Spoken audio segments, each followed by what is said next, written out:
Tanzanian Mystery, Chapter 3, The Caribou Safari Lodge. When the time came for Mary and Scarlett to board their private plane to the Caribou Safari Lodge, they were called forward by a brisk, official-looking man.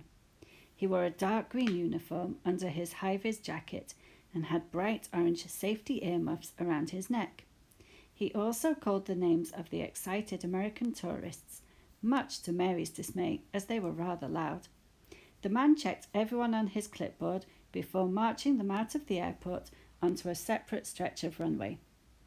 Around 20 tiny private planes were parked on this stretch of runway, some of which looked only big enough to seat 2 people. "They look like toy planes, don't they?" Mary chuckled at the sight of them. "Can they actually fly?" "Oh, yes," laughed a voice beside her that she didn't recognize. A pilot had caught up with them during their walk along the runway towards the small green plane marked with the golden logo of the Caribou Safari Lodge. He was tall, with wavy blonde hair, blue eyes, and a wide smile. Mary thought his smart pilot's uniform made him look even more handsome. "Matt!" squealed Scarlett in surprise as she turned to see who had spoken. "I didn't know you worked here." "Oh, yes," the handsome pilot replied warmly, giving Scarlett a friendly hug and kiss on the cheek. "I've been here for 3 years now, flying tourists to and fro. It's a great job." They began exchanging stories of what they had been doing during the last few years, when Scarlett suddenly remembered to introduce Mary, who had been quietly watching them, feeling that it would have been awkward to interrupt their conversation. "This is Mary, my next-door neighbour," she announced with a wave of introduction. "And this is Matt. We went to school together," Scarlett beamed. "And we got into loads of trouble, as you can imagine," laughed Matt. "But we'd better get going," he hastily added, at the sight of the airport official looking disapprovingly in their direction. "The flight is scheduled to leave soon, and we can't stand here chatting all day. We'll have more time to catch up when we get to the lodge." "Great," replied Scarlett eagerly. They boarded the tiny plane via a stepladder, stooped to avoid banging their heads on the low ceiling, and squeezed down the narrow aisle to sit on the chairs directly behind the pilot's seat. Matt hurried to help the man wearing the dark green uniform, who was loading the passengers' suitcases into the hold at the back of the plane. The 2 men grunted and struggled under the weight of one particularly oversized suitcase. "That'll be mine," the man seated across from Mary and Scarlett announced proudly as he watched them through the open door at the back of the plane. The man was around 60 years old and spoke with a drawling Texan accent. He was quite fat and looked rather squashed in the tiny plane seat. He wore a red baseball cap, a brightly coloured Hawaiian shirt, and beige shorts. A pair of binoculars hung around his neck. He was seated next to a slim woman, who Mary assumed was his wife. She was wearing a blue flowery dress, sunglasses, an oversized beach hat, and a pearl necklace, presumably in an attempt to look glamorous. The others in their group, 3 men and a woman, looked like they were around 20 years old, and Mary assumed they were related to the Hawaiian shirt man. They were not dressed as flamboyantly as him, and were wearing plain-coloured shorts and t-shirts. Even though they were all fairly slim, they still looked overly squashed in the small plane. "What on earth do you have in that bag?" Matt asked, panting from the effort of lifting the case in the heat and wiping the sweat from his forehead as he climbed into the pilot's seat at the front of the plane. "I'd rather not tell you, Sonny," the man responded. "Well, as long as it's nothing dangerous or illegal," Matt replied in a matter-of-fact tone, turning to perform the necessary safety checks before takeoff. "Of course not," the man's wife shrieked nervously. "It's just that Jim likes to take—" Now, Sue Ellen," Jim interrupted her sternly before she could finish her sentence. "You don't need to tell everyone what's in my case. A man's got to have some secrets after all." He winked at Mary and Scarlett, obviously enjoying the attention, while the 2 young men seated behind him rolled their eyes and mouthed their apologies. "Dad just doesn't want you to know that his bag is full of incontinence pads," the handsome young man with dark wavy hair seated directly behind Mary joked, causing the others to roar with laughter. "You don't even know what that means, Travis," the first man snapped, glaring at him irritably. Then the large man decided to change the subject by introducing himself to the two British women. "The name's Jim McKinley, or sometimes people call me Big Jim," he announced, holding out a chubby hand across the small aisle for them to shake. "This is my wife Sue Ellen, my daughter Jolene, my son Travis, and my nephews Ned and Larry." Each member of his family nodded their own greetings, and Mary and Scarlett replied with their own names. "So why do people call you Big Jim?" Mary asked politely. "Haven't you seen his huge belly?" Travis replied, causing his cousins to laugh again. "Ha ha, very funny," Jim replied sarcastically. "It's actually because I'm a big businessman back in Texas." "Or it's because of your big head," Travis joked again. His father was about to reply when Matt announced that they had finished the safety checks and were ready for takeoff, causing the American passengers to cheer. As the tiny plane rose in the sky, Mary noticed it rattling and bobbing about a lot, and even wondered if it may be held together with duct tape. She was amazed that the tiny machine was able to fly, although as the time passed, she became used to the odd whirring noise and began to find the experience wonderful. Flying in the tiny safari plane was like nothing Mary had ever experienced. They cruised at quite a low altitude, giving Mary and the other passengers the chance to gasp and marvel at the breathtaking landscape that they saw through their narrow windows. Matt pointed some sights out to the group, while Mary added to the information he gave with her own commentary, showing off all she had researched from the internet, documentaries, and her extensive collection of library books. "Oh, look, there's the Olduvai Gorge," Mary exclaimed gleefully as they flew over the steep ravine in the Great Rift Valley that her guidebooks had described. "Some people call this area the cradle of mankind because of the ancient human remains and fossils that are found here. It's a very important paleoanthropological site." She pronounced the word carefully, proud to show off her research. As the journey continued, Mary persisted in relaying further interesting facts about the Tanzanian landscape. Scarlett, however, only half listened to her friend, muttered something about there being such a thing as too much information, and instead looked dreamily out of the window. Mary's voice, meanwhile, seemed to carry over the noise of the airplane's engine, so that the tourists from Texas were able to hear her every word.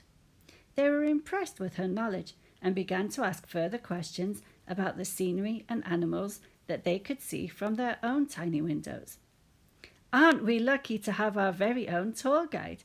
Jim called out to the others in the group, who nodded their agreement.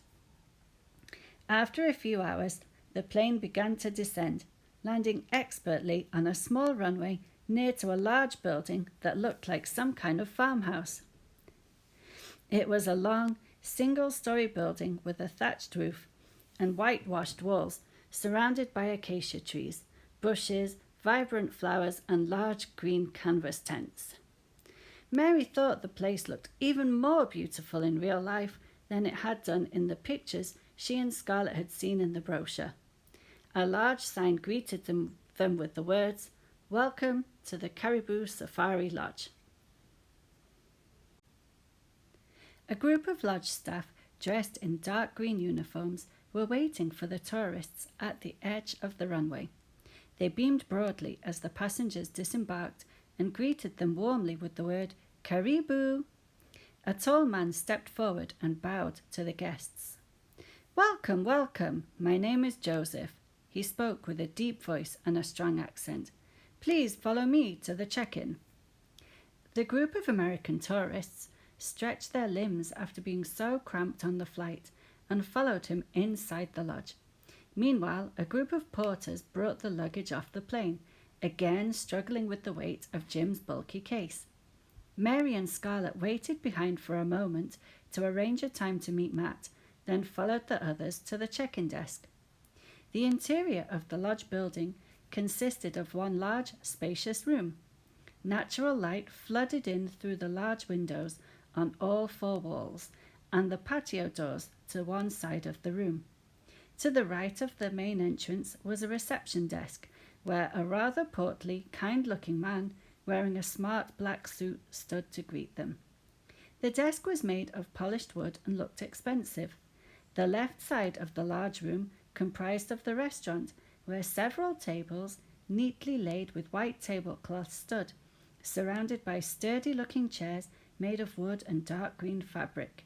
To the right of the room was a well-stocked bar and several comfortable sofas decked with brightly coloured cushions. Through the patio doors they could see the brilliant blue swimming pool, surrounded by sun loungers. Safari chic, murmured Mary. She had read the term in her guidebooks and thought it described this room well. After Jim and his group had checked in, he shook Mary's hand and thanked her warmly for being their tour guide on the plane. "See you around, girls. I'll buy you both a drink this evening," he promised. Then he followed the rest of his family and a group of porters out of the building in the direction of their tents. "Thanks," Mary called after him. She was not sure if she really wanted to have to hang around with the noisy Americans on her relaxing safari holiday, but she was grateful to have been offered a free drink.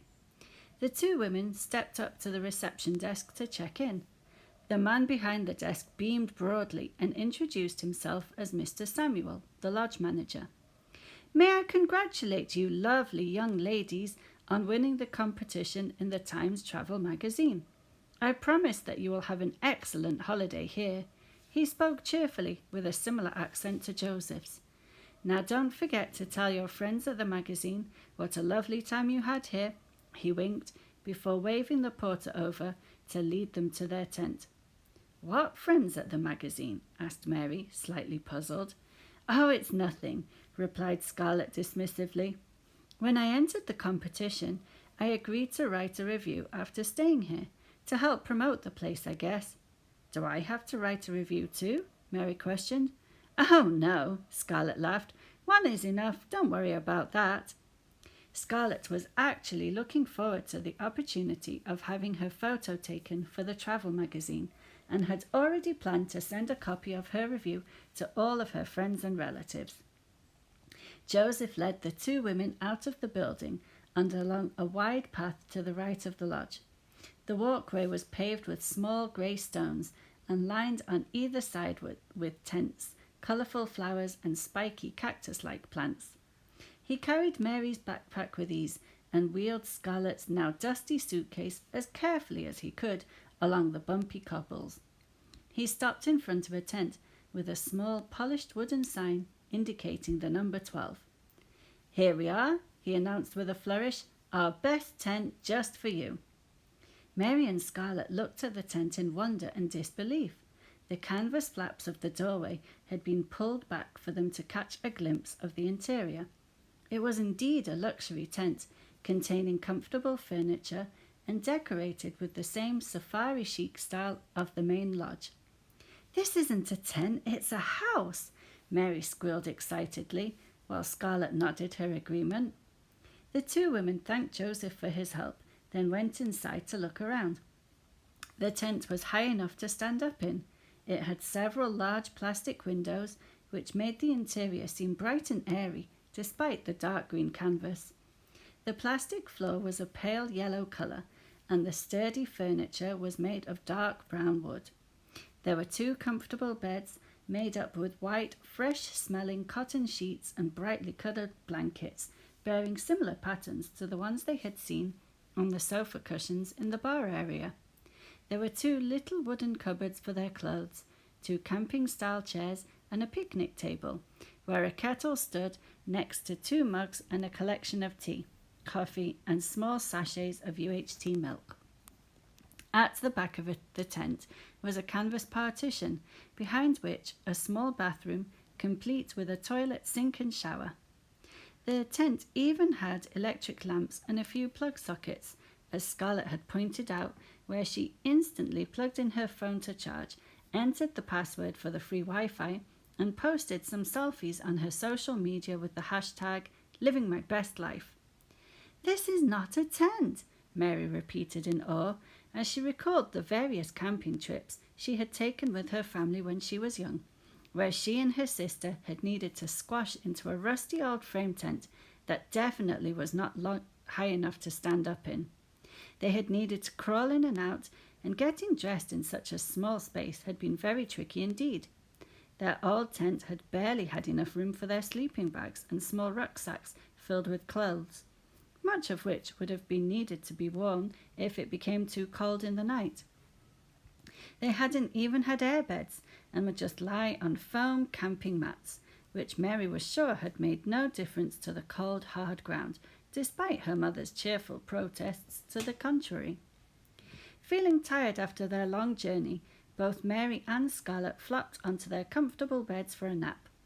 After a few hours' sleep, Mary decided to make herself a cup of tea with the handy kettle, then sit on one of the camping chairs on the porch to admire her surroundings. The lodge grounds were quiet and peaceful. She enjoyed listening to the sound of the birds singing in the trees and breathing in the fresh African air. The day was hot and sunny, although thankfully the tent's awning provided some shade.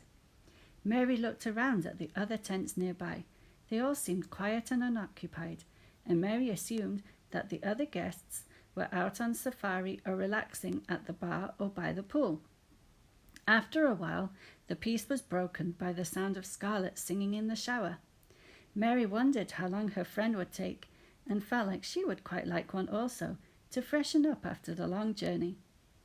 After a few minutes, she saw the jolly figure of Joseph walking along the path towards their tent, carrying 2 cardboard boxes in his hand and whistling as he walked. "Here you go, madam," he said to Mary with a little bow, passing her the 2 boxes with his usual flourish. "You missed lunch, and we thought you might be hungry, so we brought you some snack boxes." Mary thanked him and looked inside one of the boxes to find a sandwich, apple, yogurt, carton of juice, and a packet of crisps. She was reminded of the lunches she had taken to school as a child and chuckled to herself as she munched her sandwich contentedly. Soon Scarlett came out to enjoy her lunch, wearing a pink summer dress this time and a pair of impractical high-heeled sandals, with her wet hair wrapped in a towel. She was in a cheerful mood after her rest and shower, and excited to chat more to Matt, her old school friend. Mary thought it would be a little awkward to tag along while the 2 old friends wanted to catch up, so she offered to explore the grounds alone while Scarlett met Matt in the bar. "Well, if you don't mind," said Scarlett a little tentatively, not wanting to hurt Mary's feelings. Mary replied that it was fine, so Scarlett leapt up, left her wet towel to dry on the chair, finished doing her hair, added a touch of makeup, and skipped off to the bar to meet the pilot. Mary, meanwhile, stepped under the shower and turned it on nervously, thinking it would just be a cold dribble like the showers she had experienced on campsites in England. But she was surprised to find the shower water cascaded like a warm, delightful waterfall. Mary washed herself with the shower gel and shampoo provided by the lodge, making a note to put all of the little bottles into her bag to see if fresh ones would appear the next day. A sign in the shower declared, "Solar heated water. Please do not waste water." Mary wondered how long Scarlett had spent in the shower and if the warm water would run out. Luckily it did not, and she was able to rinse off all the soapy bubbles with lovely warm water. After getting dried and dressed in a yellow t-shirt, blue shorts, and sensible hiking sandals, Mary took her camera and went to explore where they were staying. She strolled along the neatly kept path in the opposite direction to the lodge, passing more tents, spiky trees, and foliage. She was still puzzled at the lack of other guests. After a few minutes, she came to the last tent in the row. Just beyond it stood a chest-height wooden fence, marking the perimeter of the Caribou Safari Lodge. Beyond the fence were a few thorn trees and a narrow stream where the slowly flowing water gleamed brightly in the sunlight. Mary wondered what wildlife she would see by the stream, so stood closer to take a look. The area seemed completely deserted, except for a few mosquitoes buzzing around lazily. How peaceful, she thought dreamily. While looking at the scene, Mary noticed that the sunlight illuminated a group of trees on the opposite side of the stream in a particularly beautiful way. She was mesmerized and longed to get closer to them to take a better photograph. She ignored the sign warning, "Danger," and boldly scrambled over the fence to move closer. Seeing other footprints in the soil, she thought nothing of ducking past the thorn trees, wandering closer to the water and crouching down. Mary looked up at the trees sparkling in the sunlight, took several photos, and relished the peace and tranquility. Suddenly her eyes were drawn to movement in the stream. A large pair of eyes was gliding through the water towards her. They could only be attached to one thing. Mary opened her mouth as if to scream, but no sound came out. Legs trembling, she hastily mustered the strength to run back to the fence, crashing into several branches as she ran. She heaved herself over and stood on the path, panting and shaking with fear. The whole event had lasted for only a few seconds, but it had taken all of her strength and energy to get to safety. "That was close, wasn't it?" a worried voice greeted her. "Didn't you see the sign?" She turned to see Ned, one of Jim's nephews, jogging towards her. The man was lanky, had dark brown messy hair and round-rimmed glasses. He had changed into a khaki safari outfit and was carrying a pair of binoculars. "I was looking around for a good bird-watching spot and saw you being chased by crocodiles," he explained, "so I came to see if I could help." "Thanks," Mary replied shakily. I didn't realize." "What are you doing?" another voice called sternly. "That fence is not for climbing." This time Mary saw Joseph the porter hurrying towards her from another path. "There are many crocodiles," he informed her seriously. "It is very dangerous to go there." "Yes, I see that now," Mary replied weakly, still feeling shaken by the event. She glanced over at the once tranquil stream to see two huge, menacing crocodiles snapping angrily in her direction, while a couple of others were gliding out of the water as if to see what was happening. "Come, I think you need to see the doctor," Joseph added sympathetically. He put a strong arm around her trembling shoulders and steered her in the direction of the lodge before she had a chance to protest. Ned followed them along the path.